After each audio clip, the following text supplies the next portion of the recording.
जय हिंद. नमस्ते विद्यार्थी मित्रांनो. मी प्राध्यापक अक्षय बळे.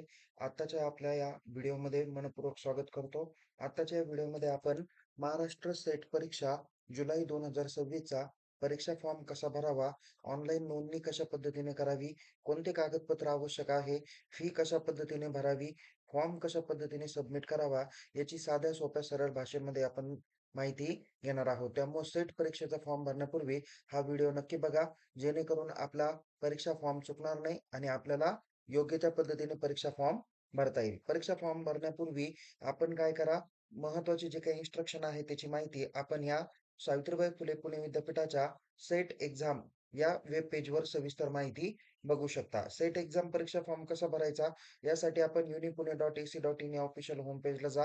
इथे तुम्हाला सेट एक्झामिनेशन म्हणून टॅब दिसेल. या टॅबवरती क्लिक करा आणि इथे एक नंबरची टॅब आहे, click here to apply 41 SET exam 26 जुलै 2006 ऍप्लिकेशन फॉर्म यावरती आपण क्लिक करू शकता आणि इथे तुम्हाला परीक्षा फॉर्म योग्य त्या पद्धतीने भरता येईल. विद्यार्थी मित्रांनो, आपल्याला माहित आहे की सावित्रीबाई फुले पुणे विद्यापीठ ही जुलै 2026 रोजी 41वी सेट परीक्षा आयोजित करत आहे. तर ही परीक्षा रविवार दिनांक 26 जुलै 2026 रोजी होणार आहे.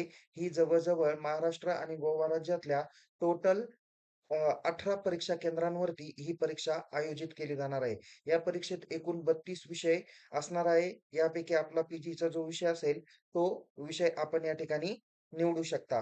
परीक्षा फॉर्म भरण्याची जी काही मुदत आहे, ती 2 जून 2026 ला सकाळी 11 वाजेपासून तर 16 जून 2026 ला सायंकाळी 6 वाजेपर्यंत असणार आहे. तर तुम्ही लेट फीसह 17 जून ते 19 जून या कालावधी म्हणजे 17 जूनला सकाळी 11 वाजेपासून तर 19 जूनला सायंकाळी 6 वाजेपर्यंत तुम्ही परीक्षा फॉर्म भरू शकता.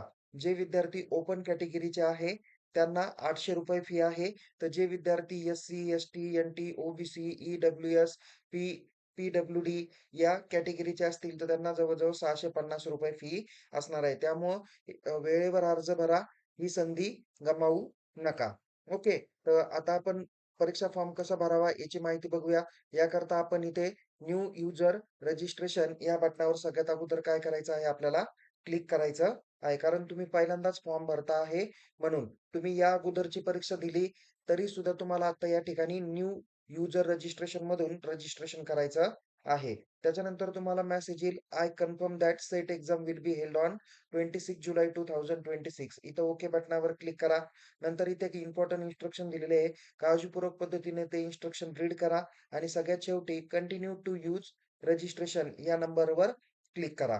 ओके. त्यानंतर इथे युजर रजिस्ट्रेशन आहे. इथे तुमचा ईमेल आयडी टाकायचा आहे. आता ईमेल आयडी टाकताना तुम्ही पूर्णपणे टाकू नका. जसं एक्झाम्पल मी एक सांगतो तुम्हाला. एका व्यक्तीचं नाव आहे पवार रोहित. ओके. त्याचा ईमेल आयडी आहे pawarrohit1993@gmail.com. तर तो या ठिकाणी काय टाकेल? pawarrohit1993 टाकेल आणि इथे सिलेक्ट कॉलमवरती मग तिथे तुम्हाला Gmail, Yahoo मेल अजूनही काही बाकीचे मेल असतील ते तुम्हाला या ठिकाणी सिलेक्ट करता येईल. त्यानंतर इथे तुम्हाला लक्षात राहील असा तुम्ही काय करा, पासवर्ड टाका. हाच पासवर्ड रिएंटर करा. नंतर सिक्युरिटी क्वेशन दिलेले आहे, ज्यामध्ये टोटल तुम्हाला तुमचं पेट नेम काय आहे, फादरचं फुल नेम काय आहे, फेव्हरेट स्पोर्ट पर्सन काय आहे, तुमचं बर्थ प्लेसचं नेम काय आहे आणि अजूनही तुम्हाला काही प्रायमरी स्कूलचं नेम वगैरे काय आहे, असे तुम्हाला 5 प्रश्न दिलेले आहे. यापैकी कोणताही एक प्रश्न सिक्युरिटी क्वेशन म्हणून घ्या.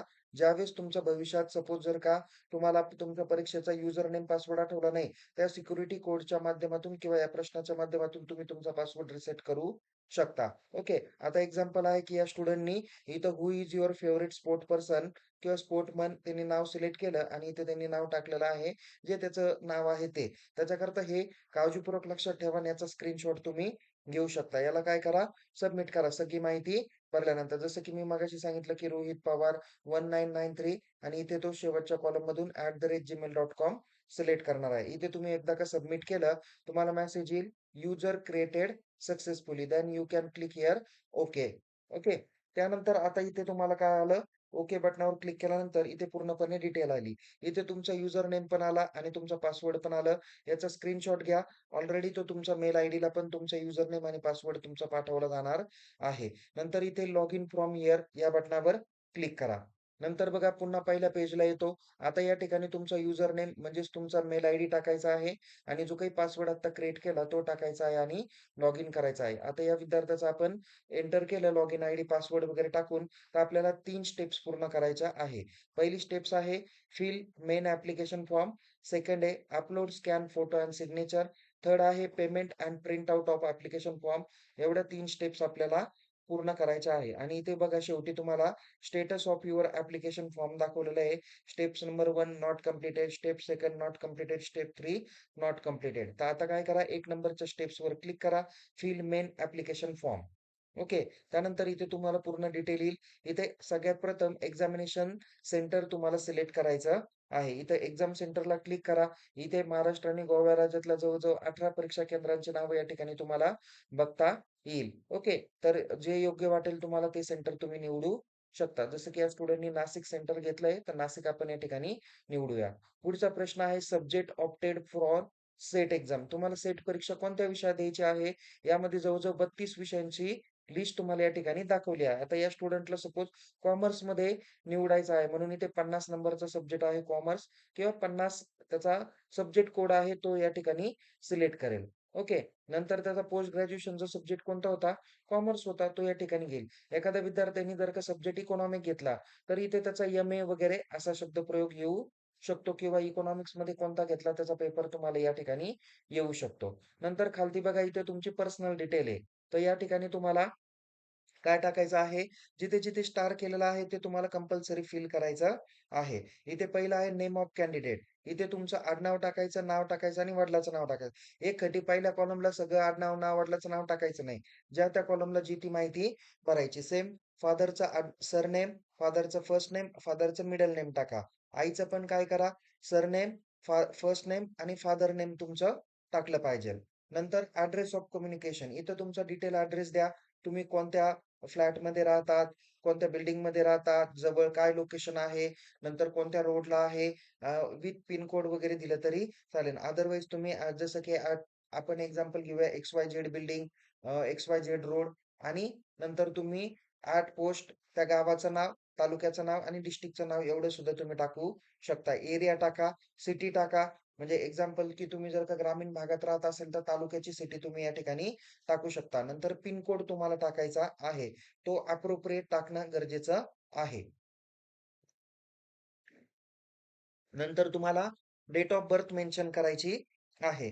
पुढे आहे प्रश्न सिलेक्ट आयडेंटिटी कार्ड. आता या ठिकाणी तुम्हाला आयडी कार्डमध्ये तुमचा Aadhaar number, voter ID, passport number, ration card number, bank account number, other government ID number आणि पॅन नंबर दाखवला आहे. शक्यतो तरी तुम्ही आधार नंबर आणि पॅन नंबर यापैकी एक तुम्ही टाकू शकता. अदरवाईज तुम्ही बाकी कोणता ऑप्शन सिलेक्ट करू शकता. या स्टुडंटने पॅन कार्ड घेतलेलं आहे. पॅन कार्ड सिलेक्ट केलं. इथं त्याचा 10 डिजिटचा पॅन कार्ड आपण या ठिकाणी टाकला. नंतर आपला मोबाईल नंबर टाका, ॲक्टिव्ह असलेला, चालू असलेला. त्यानंतर जेंडर सिलेक्ट करा. मेल, फिमेल, ट्रान्सजेंडर जे असेल ते तुम्ही सिलेक्ट करा. नंतर स्टेट ऑफ डोमिसाईल तुमचं ऑलरेडी महाराष्ट्रच असणार आहे. नंतर कॅटेगरीवर क्लिक करा. या ठिकाणी तुम्हाला एस-सी, एस-टी, ओ-बी-सी, ओपन, ओपनमध्ये ई-डब्ल्यू-एस, त्याच्यानंतर एन-टी, ए, बी, सी, डी, एन-टी, त्याला डी-टीच म्हणतात. एन-टी, नंतर एन-टी-बी, एन-टी-सी, एन-टी-डी आहे, एस-सी-बी-सी आहे. जर ज्या कॅटेगरीचे आपण आहात ती कॅटेगरी या ठिकाणी सिलेक्ट करा. ओके. ही कॅटेगरी आपण सिलेक्ट करूया. नंतर पुढचा प्रश्न काय आहे? Are you orphan candidates? Okay. आता ऑर्फनचा अर्थ काय होतो? अनाथ. ओके. तुम्ही अनाथ आहात का? असेल तर येस, नसेल तर नो करा. या ठिकाणी काय करा? नो ऑप्शन सिलेक्ट करा. असेल तर येस आणि नसेल तर नो करा. पुढचा प्रश्न आहे, are you sorry, if you are a PWD candidate, do you have belong to the benchmark disability at least 40% of disability. तुम्ही अपंग वगैरे आहे का? फिजिकली हँडिकॅप ज्याला आपण म्हणतो किंवा फिजिकली चॅलेंज म्हणतो, ते जर असेल तर येस करा, नसेल तर नो करा. पण ॲट लीस्ट किती टक्के पाहिजे? 40% पेक्षा जास्तच असलं पाहिजे. किमान 40% तरी असलं पाहिजे. जर असेल तर तुम्हाला हे सर्व document at the time of examination तुम्हाला लागणार आहे. ओके. किंवा आता सुद्धा तुम्हाला हे सर्व डॉक्युमेंट सबमिट करायचे या स्टुडंटचं काही नाहीये म्हणून या ठिकाणी तो नो ऑप्शन सिलेक्ट करणार आहे. नंतर आहे types of disability. Select कॉलमला click करा. तिथे तुम्हाला नॉट एलिजिबल येईल. नंतर आहे प्रेझेंट स्टेटस. ओके. तर इथं प्रेझेंट स्टेटस तुमचं टीचर आहे का नॉन टीचर आहे ते तुम्ही सिलेक्ट करा. जसं की विद्यार्थी आहात तुम्ही, त्याच्यामुळे इथं नॉन टीचर तुम्ही ऑप्शन सिलेक्ट करू शकता. नंतर पुढचं आहे qualification details. Name of PG course यामध्ये क्लिक करा. आता बघा एम-कॉम, सी-ए, नंतर सी-एस आणि सी-एम-ए हे विद्यार्थी एलिजिबल आहेत. त्याच्यामुळे ते विद्यार्थी या ठिकाणी ते ऑप्शन सिलेक्ट करणार आहे. जसं नेम ऑफ पीजी कोर्समध्ये एम-कॉम हा विद्यार्थी आहे म्हणून एम-कॉम त्यांनी सिलेक्ट केलं. पुढे आहे name of the university of PG courses programming. तुम्ही एम-कॉम किंवा पीजी कोर्स कोणत्या याच्यात विद्यापीठातून पूर्ण केला. ओके. तर या ठिकाणी त्याची पूर्णपणे महाराष्ट्रातल्या गोवा राज्यातली लिस्ट आहे. तर तुम्ही ते सिलेक्ट करू शकता. सदर विद्यार्थी एस-पी-पी-यू पुणे युनिव्हर्सिटीचा आहे म्हणून इथे एस-पी-पी-यू तो सिलेक्ट करणार आहे. ओके. जसं की या ठिकाणी लास्ट ऑप्शन दाखवलं सेकंड लास्ट किंवा इथे तुम्हाला चार्टमध्ये दाखवलंय ते ऑप्शन सिलेक्ट करा.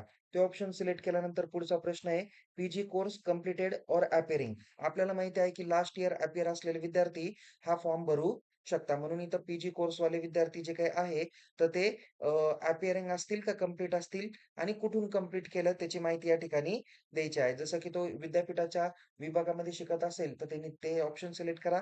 अदरवाईज कॉलेजमधून पूर्ण केले तर कॉलेज सिलेक्ट करा.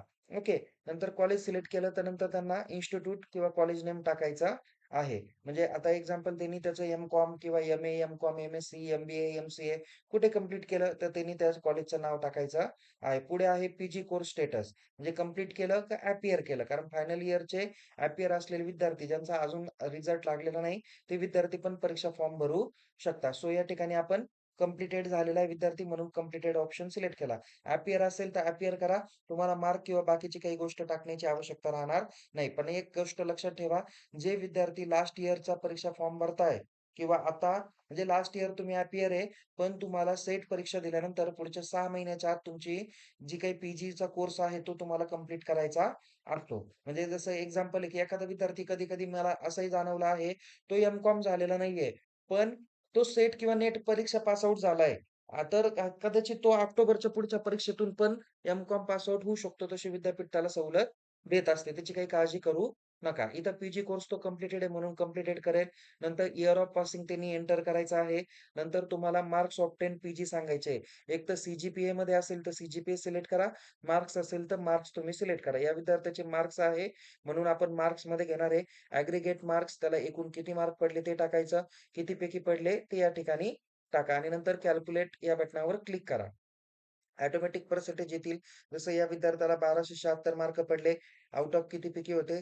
1600 पैकी आणि एकूण पर्सेंटेज होते 79.75. नंतर आहे इथे ग्रेड दिलेली आहे. जी तुमच्या रिझल्टची ग्रेड तुमच्या रिझल्टमध्ये लास्टला दिली असेल बॉटमला ती तुम्ही एंटर करू शकता. मग या ठिकाणी त्याचा ग्रेड आउटस्टँडिंग होता म्हणून इथे ओ सिलेक्ट केलेला आहे. नंतर लास्ट क्वेश्चन आहे previous SET exam details. Are you previously SET qualified in this subject? असेल तर येस करा, नसेल तर नो करा. जनरली तुमचं उत्तर नोच असणार आहे. कारण तुम्हाला माहिती आहे, की ज्या विषयात तुम्ही ऑलरेडी सेट क्वालिफाईड असेल, तर तुम्हाला पुन्हा त्याच विषयात सेटची पुन्हा परीक्षा देता येत नाही. तर या ठिकाणी आपण नो ऑप्शन सिलेक्ट करूया. त्यानंतर इथे डिक्लेरेशनकडे जा. तिथे चौकोन बॉक्स दिला त्यावरती टिक करा आणि सगळ्यात शेवटी सबमिट बटन दिसेल त्यावरती क्लिक करा. नंतर तुम्हाला कन्फर्मेशनचं पेज येईल, की सेंटर कोणतं सिलेक्ट केलं, सब्जेक्ट कोणता घेतला, कॅटेगरी कोणती आहे आणि विचारलं जातं, की do you wish to continue? तर ओके बटनावर क्लिक करा. नंतर इथे पुढची सेकंड स्टेप्स आहे, की फोटोग्राफ्स अपलोड करणं आणि साइन अपलोड करणं. तर फोटोग्राफ्स तुम्हाला जे फॉर्मॅटमध्ये 50 केबी पर्यंत तुम्हाला अपलोड करायचा आहे, तर साइन तुम्हाला 30 केबी म्हणजे 30 केबी पर्यंत अपलोड करायची आहे. इथे चूज फाईलमध्ये जाऊन ती फाईल सिलेक्ट करा. त्यानंतर अपलोड स्टुडंट फोटोला क्लिक करा. सेम तुम्ही साइन जी काही आहे, तर चूज फाईलमध्ये सिलेक्ट करा आणि अपलोड स्टुडंट साइनमध्ये जाऊन ती अपलोड करू शकता. जसं की या स्टुडंटचा इथे फोटो अपलोड केला, साइन अपलोड केली, चूज फाईलवर क्लिक करून हे वन बाय वन सिलेक्ट केलं. नंतर अपडेट किंवा अपलोड स्टुडंट फोटो आणि अपलोड स्टुडंट साइन एवढी अपलोड केली आणि सरतेशेवटी प्रोसीड फॉर पेमेंट बटनावर आपल्याला क्लिक करायचं आहे. आता आपण पेमेंट कशा पद्धतीने करणार आहे त्याची माहिती बघूया. याकरता आपण प्रोसीड टू पेमेंट बटनावर क्लिक करा. त्यानंतर इथे तुम्हाला ऑनलाईन पेमेंट सिस्टीम असा तुम्हाला टॅब दिसेल. त्यानंतर इथं तुमचा ॲप्लिकेशन नंबर, चलन नंबर, अमाउंट आलेली आहे, फुल नेम आलं, मेल आयडी आला, मोबाईल नंबर आला आणि इथे तुम्हाला सिलेक्ट पेमेंट गेटवे दिलेलं आहे. इथे तुम्ही बँक ऑफ महाराष्ट्राचे इथे एक गोल बॉक्स दिलेला आहे त्यावरती क्लिक करा. नंतर त्यावरती क्लिक केल्यानंतर तुम्हाला प्रोसीड फॉर पेमेंट बटन दिसेल. लक्षात घ्या, इथे एक आय-एम-पी नोट्स दिलेली आहे. आता वेळेअभावी दाखवत नाही, पण या आय-एम-पी नोट्सला क्लिक करा. इफ तुम्ही पेमेंट केलं आणि तरी तुमचं ॲप्लिकेशन स्टेटस इन्कम्प्लीट दाखवत असेल, तर तुम्हाला त्या मेलवरती मेल टाकायचा आहे, ज्यामध्ये तुमच्या पेमेंटची पूर्ण डिटेल्स तुम्हाला मेन्शन करायची आहे. तुमचा यू-टी-आर नंबर वगैरे, वगैरे काय डिटेल्स असेल, ती डिटेल तुम्हाला मेन्शन करायची आहे. त्यानंतर तुमच्या फॉर्मची शहानिशा केली जाईल. योग्य खात्री झाली, तर तुमचं पेमेंट तुमच्या अकाउंटला वर्ग केलं जाईल. अदरवाईज जर का फॉर्ममध्ये काही चुकी असेल किंवा पेमेंट तुम्हाला रिव्हर्ट पण होऊ शकतं. आता आपण या ठिकाणी बँक ऑफ महाराष्ट्रला क्लिक केलं, प्रोसीड टू पेमेंट बटनावर क्लिक करू. नंतर इथे लेफ्ट साइडला तुम्हाला पेमेंट करण्यासाठी ऑप्शन आहे credit card, debit card, you net banking, E तर तुम्ही इथे यू ऑप्शन सिलेक्ट करा. या यू बटनावर क्लिक करा. समोर तुम्हाला क्यूआर कोड दिसेल. त्या क्यूआर कोडवर क्लिक करा आणि तुम्ही काय करू शकता, हा क्यूआर कोड तुमच्या फोनपे, गुगल पे किंवा एनी तुमच्याकडे ॲप्लिकेशन असेल, तर त्या ॲप्लिकेशन म्हणजे पेमेंटचं ॲप्लिकेशन, तर ते तुम्ही वापरू शकता. हे स्कॅन करा आणि पेमेंट करून टाका. तर या पद्धतीने आपलं पेमेंट झालेलं आहे. तुम्हाला सरते शेवटची तिसरी स्टेप्स आहे, डाउनलोड ॲप्लिकेशन फॉर्म. ओके. या फॉर्मवरती क्लिक करा. तुमचा फॉर्म प्रिंट आउट होईल. त्यानंतर इथे बॅक बटन दिलेलं आहे, त्या बॅक बटनावर क्लिक करा. आता बघा इथे तुमचा ॲप्लिकेशन नंबर दिसेल.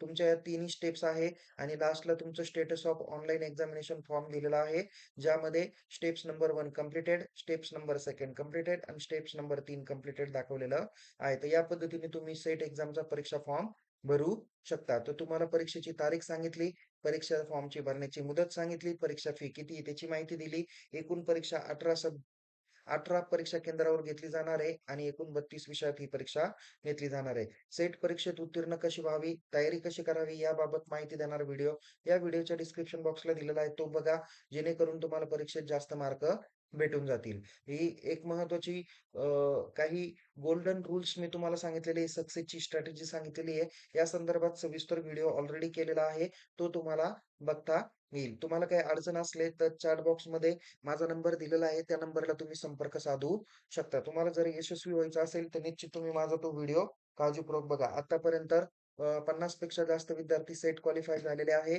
आणि 15 पेक्षा जास्त विद्यार्थी यू नेट परीक्षा पण क्वालिफाय झालेले आहे. मला 11 वर्षापेक्षा जास्त टीचिंगचा अनुभव आहे. मी स्वतः एम-कॉम, सेट, नेट, पी-एच-डी मध्ये आणि पी-जी-टी-बी-एम माझं झालेलं आहे आणि मी कॉमर्स विषयातच सेट क्वालिफाय झालेलो आहे. तर विद्यार्थी मित्रांनो, तुम्हाला या व्हिडिओमध्ये नक्कीच महत्त्वाची माहिती भेटली असेल.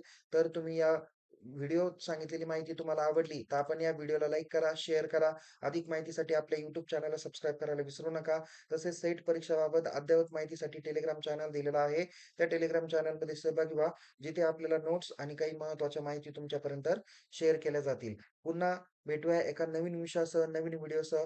तोपर्यंत टेक केअर. जय हिंद. धन्यवाद.